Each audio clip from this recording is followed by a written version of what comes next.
అలిగేదానికి ఎవరు లేరు.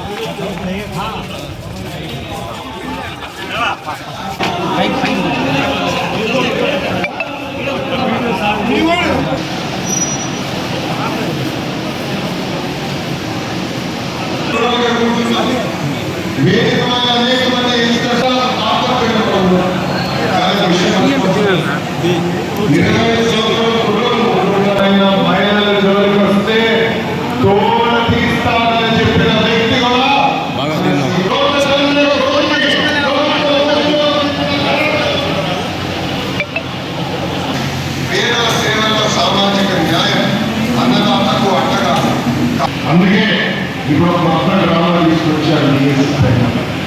అందుకే ముందుగా రైతులు ఇది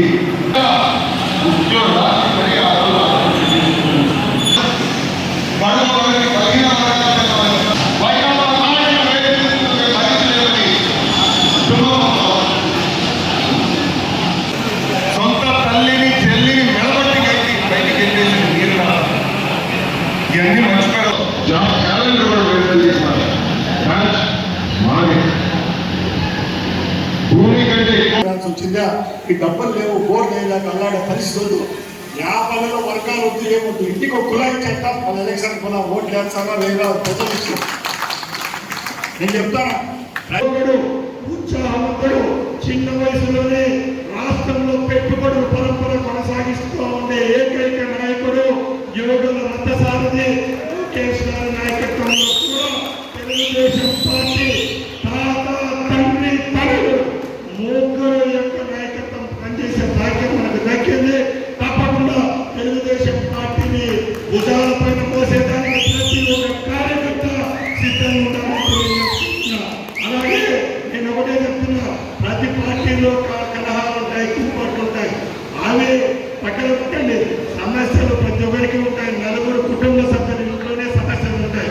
అలాంటప్పుడు ఇన్ని లక్షల మంది ఉండే పార్టీలో సమస్యలు లేకపో ఆ సమస్యలనే మనం సానుకూలంగా సమస్యలు తెచ్చుకునే పరిస్థితిలో మనం ఉండాలని సభాముఖంగా తెలియజేసుకుంటూ నేను చివరిగా ఒకటి చెప్తున్నా.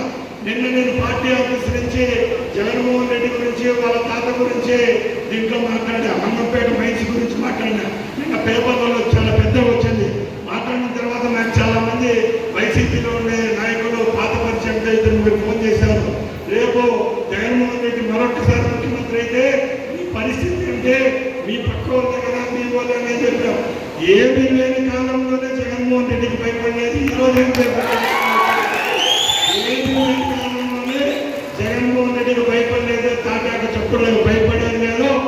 ఆత్మాభిమానం, ఎక్కడ పౌర్ణం అంటే అక్కడే ఉంటాం, ఎక్కడ గౌరవం ఉంటే అక్కడే ఉంటాం. తెలుగుదేశం పార్టీ గౌరవం ఇచ్చింది, తెలుగుదేశం పార్టీ తెలుగుదేశం పార్టీ అలాంటి తెలుగుదేశం పార్టీని బతికించుకుంటామే తప్పగా ఎంగిలి కొడుకు మోచే